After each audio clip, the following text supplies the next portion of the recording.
तर Iran Israel युद्धाचा फटका हा अगदी सामान्य नागरिकांना बसलेला दिसून येतोय। आजपासून गॅसचे दर वाढले आहेत, त्यामुळे नागरिकांना महागाईची झळ बसतेच आहे। अचानक गॅस वितरणासाठी 21 वरून 30 दिवस कालावधी केला, त्यामुळे वितरणधारकांना देखील नागरिकांच्या प्रश्नांना अर्थात सामोरं जावं लागतंय। याचाच आढावा घेतलाय आमचे प्रतिनिधी विशाल पुजारी यांनी। बघूया। या युद्धाचा फटका सामान्य नागरिकांना बसतोय।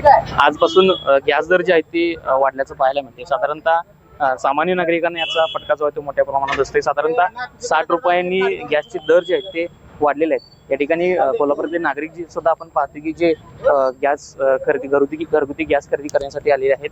आज किती वाढलाय तरी 916 झालाय। 60 रुपये वाढले। 60 रुपये किती होतं पहिलं? 856 856 काय नागरिकांच्या काय प्रतिक्रिया आहेत? काय आता वाढवलं तर जनते गव्हर्नमेंटनं वाढलं ते आता नागरिकांची काय प्रतिक्रिया असणार। पण अचानक वाढल्यामुळे कुठेतरी काय असेल, गर्दी वाढली, परत 21 दिवसांनी नेम केला, परत 30 दिवसांनी नेम केलाय।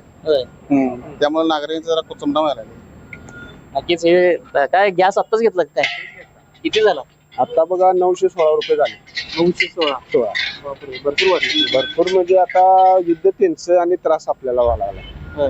मग आता कसं काय करायचं सांगा? सामान्य सामान्य नागरिक काय आता ते महिना भरल्याशिवाय जे नाही म्हणतात मिळणार। मग आता उद्यापासून स्टॉक येईल का नाही सांगा, अशी गॅरंटी नाही। माहित नाही। हा, मग कसं मानव ते कसं राहणार सांगा की?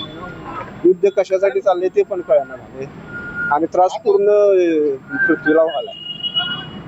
नक्कीच सामान्य नागरिकांना हा फटका जो आहे तो आपण पाहतोय। सगळे नागरिक जे आहेत या ठिकाणी आता गॅस खरेदी करत सुद्धा आलेले। ताई, गॅस घेतला काय? दर वाढलाय गॅसचा माहितीये काय? आता काय फटका आहे सगळ्यात मोठा? काका काय गॅस खरेदी करत आला काय? दर वाढलाय माहितीये का गॅसचा?